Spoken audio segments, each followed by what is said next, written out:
और संस्कृति को नष्ट करने के लिए उनकी शिक्षा को नष्ट करना पड़ेगा, और उनकी शिक्षा को नष्ट करने के लिए उनके शैक्षणिक संस्थान और उनकी शिक्षा नीति को नष्ट करना पड़ेगा, और उसके बाद वहां अपने शिक्षण संस्थान, अपनी शिक्षा नीति को लागू करना पड़ेगा।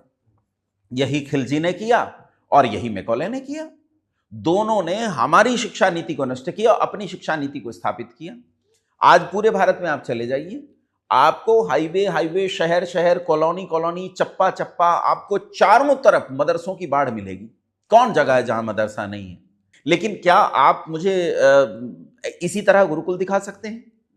क्या आप मुझे इसी तरह जैसे चप्पा चप्पा स्कूल हैं, आज हर स्थान पर स्कूल आपको दिखाइए, ईसाइयों के संस्थान हैं, खुले तौर पर कह रहा हूं, सरकारें चलाती हैं इन्हें, लेकिन इनमें शिक्षा ईसाइयत की दी जाती है।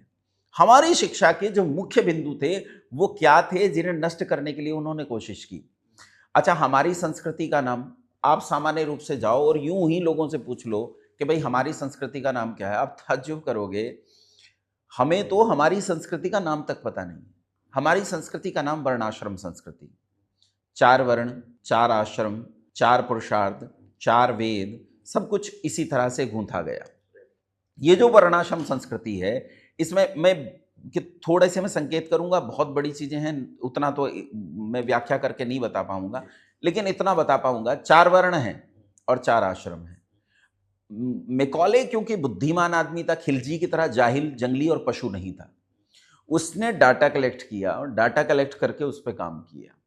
उसने उस संस्कृति पे काम किया कि इस संस्कृति की जड़ों को कैसे काटा जाए, और संस्कृति की जड़ों को काटने के लिए उसने पहला काम किया, जहां मैकॉले के संबंध में ये कहा जाता है कि मैकॉले ने ये लिखा कि भारत में कोई व्यक्ति अशिक्षित नहीं मिला, कोई अनपढ़ नहीं मिला, कोई भिखारी नहीं मिला।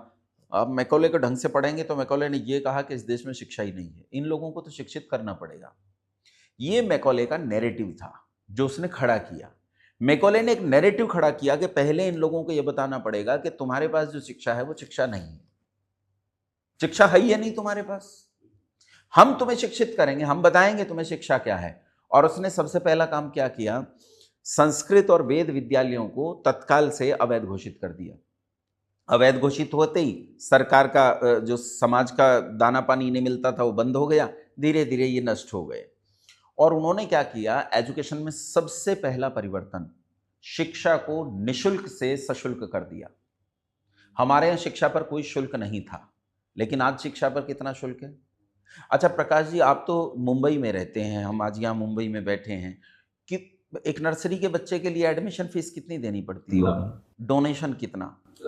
इसी देश में ऐसे स्कूल हैं जहां 1 करोड़ रुपया भी देना पड़ता है। कितना सच कितना झूठ नहीं कह सकता, लेकिन समाज में ऐसी बातें मैंने सुनी है कि कई लाख रुपए, यहां तक कि करोड़ रुपए भी देने पड़ते हैं डोनेशन के लिए नर्सरी क्लास। पेरेंट्स अभी भी इसको प्राउड की बात मानते हैं कि मैं इतने महंगे स्कूल में अपने बच्चों को पढ़ा रहा हूँ। अच्छा, पढ़ेगा क्या, वही A for apple, B for ball, वही पढ़ना है। मैं शुल्क की चर्चा कर रहा हूं, उसकी तो बात ही नहीं कर रहा हूं कि अभी क्या पढ़ाया जा रहा है। इस शुल्क ने एक परिवर्तन लाया समाज में। क्या परिवर्तन लाया? शुल्क से समाज में भेद पैदा हुआ।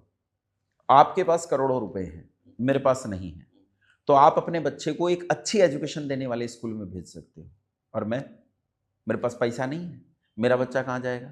Government school. भाई शाहरुख खान का लड़का तो रियान इंटरनेशनल स्कूल में पढ़ेगा, लेकिन घसीटू का लड़का वो तो उस प्राइमरी स्कूल में पढ़ेगा, खिचड़ी स्कूल में। हमारे यहाँ क्षेत्र में आप जाओगे, ग्रामीण क्षेत्र में आप जाकर देखोगे, भारत के ग्रामीण क्षेत्र में उन विद्यालयों में अध्यापक तक मौजूद नहीं है। जहाँ अध्यापक हैं वो जनगणना करने गए हैं, इलेक्शन की ड्यूटी में गए हैं, वो कोरोना के टीके लगाने गए हैं, बिना मास्क के जो चल रहा है उसका चालान काटने गए हैं, वो विद्यालय में मौजूद नहीं है। विद्यालय में बच्चा मौजूद है, और बच्चा किसका है? बच्चा है घसीटू का, बच्चा है रड़कू का। उनके बच्चे वहां आए पढ़ने के लिए, वो पढ़ने के लिए आए ही नहीं, वो तो खिचड़ी खाने आए, दोपहर में खिचड़ी मिलेगी। वो तो ड्रेस लेने आए हैं।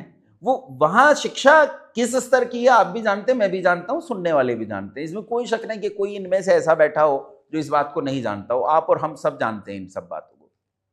इसलिए मुख्य चीज अब देखिए, शुल्क के आने से अंतर हुआ कि एक धनी वर्ग है जो अपने बच्चों को बहुत अच्छे एजुकेशन में भेज सकता है, एक गरीब वर्ग है जो अपने बच्चों को अच्छी एजुकेशन में नहीं भेज सकता।